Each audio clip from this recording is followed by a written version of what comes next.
Good morning. आज हम पढ़ेंगे उसी से संबंधित जो हम पढ़ रहे हैं जीन अभिव्यक्ति तथा नियमन। उसी में प्रोकैरियोटिक कोशिकाओं में जीन अभिव्यक्ति का नियमन कैसे होता है। प्रोकैरियोटिक कोशिका यानी जीवाणु की कोशिका जिसमें केंद्रक वेल डेवलप्ड ना हो।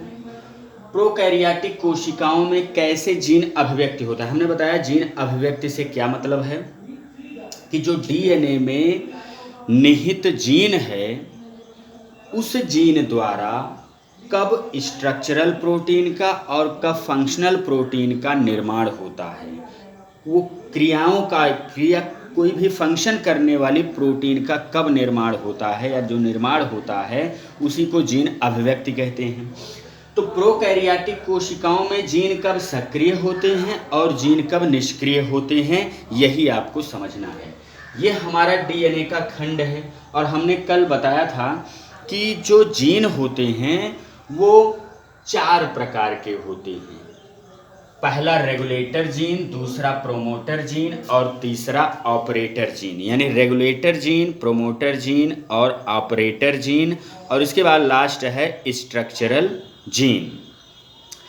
रेगुलेटर, प्रोमोटर और operator, regulator R, promoter P, operator O, इन तीनों को कंट्रोल जीन कहते हैं।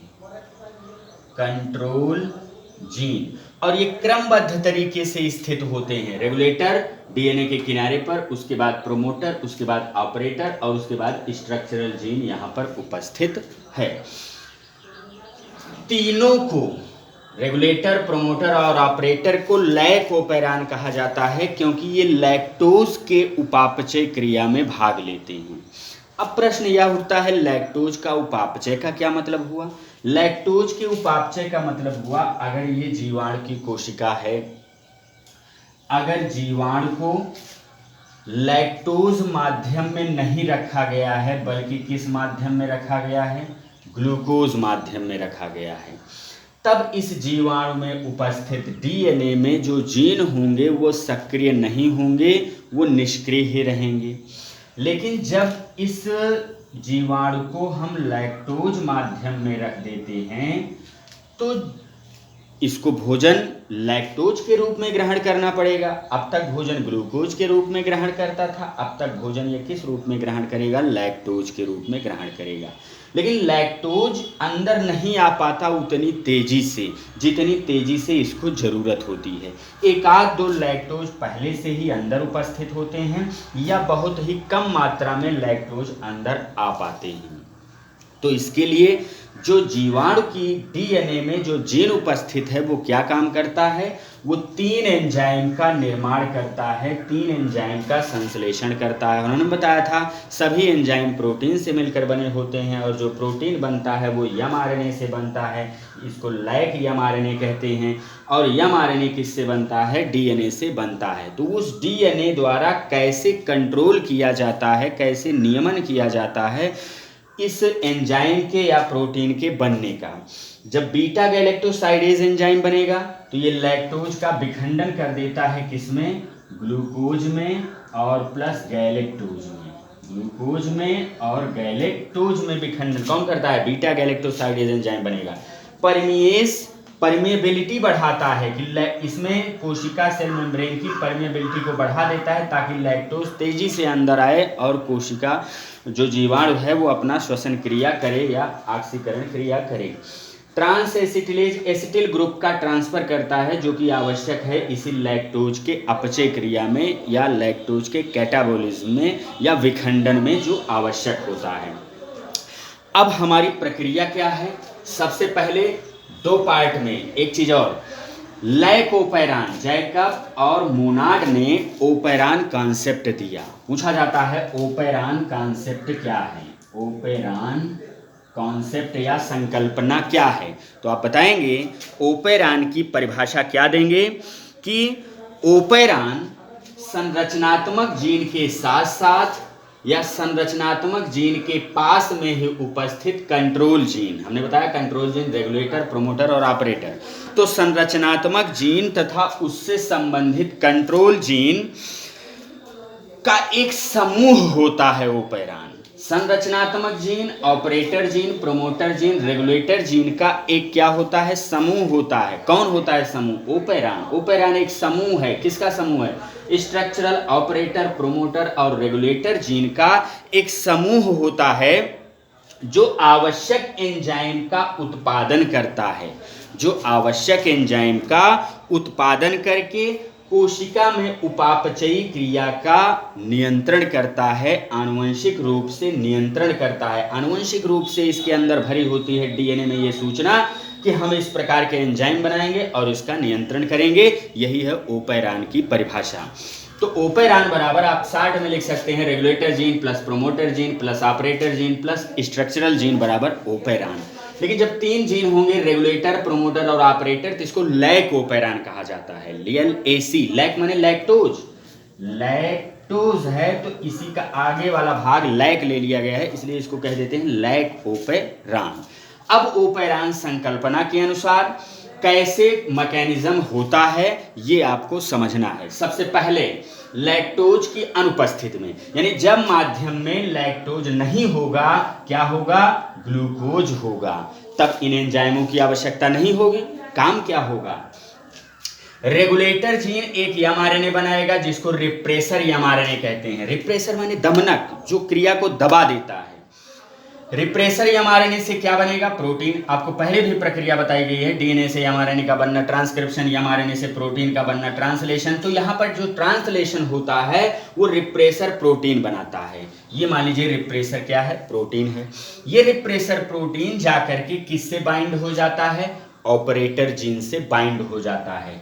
ये आपका रिप्रेसर प्रोटीन है जो कि ऑपरेटर जीन से बाइंड हो गया। देखिए, repressor bind to the operator, यानी रिप्रेसर बंध जाता है किससे? ऑपरेटर से, रीजन से, एंड प्रिवेंट ट्रांसक्रिप्शन।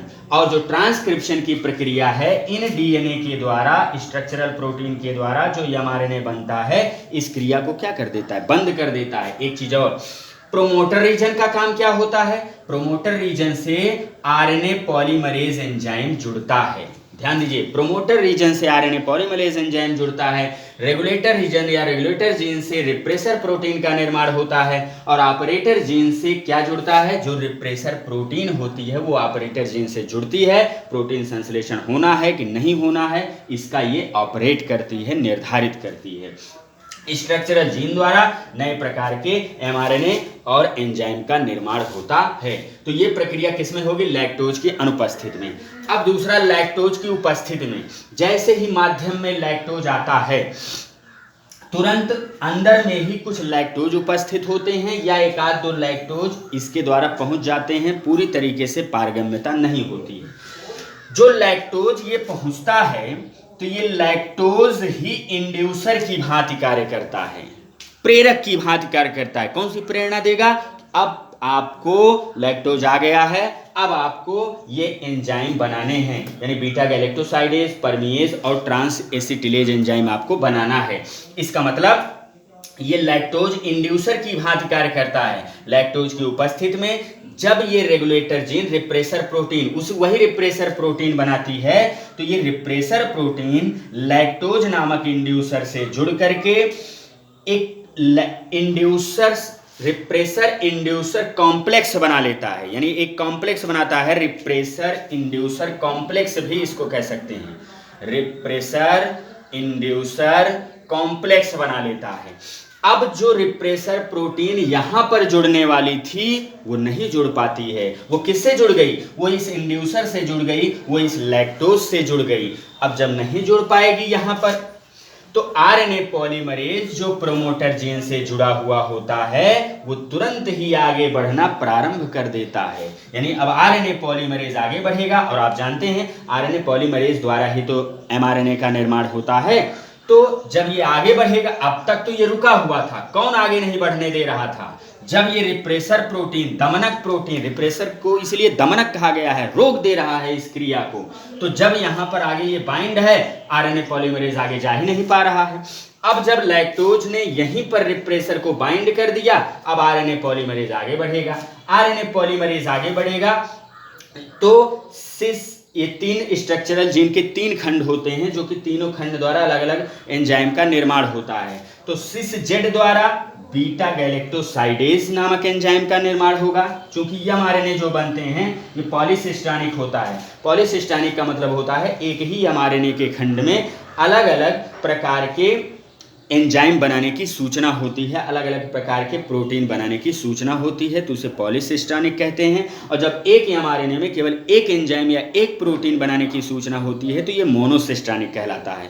मोनोसिस्टानिक हमारी यानी यूकैरियोटिक कोशिकाओं में पाया जाता है, पॉलीसिस्टानिक कंडीशन यानी प्रोकैरियोटिक कोशिकाओं में या जीवाणु की कोशिकाओं में पाया जाता है। तो सिस जेड द्वारा इन खंडों द्वारा बीटा गैलेक्टोसाइडेज का निर्माण होगा, सिस वाई द्वारा परमीएज का निर्माण होगा, सिस ए द्वारा ट्रांस एसिटिलेज का निर्माण होगा। फिर तीनों एंजाइम मिलकर के लैक्टोज को अंदर लाएंगे और उसका विखंडन कर देंगे और जिससे उस जीवाणु को ऊर्जा मिलने लगती है।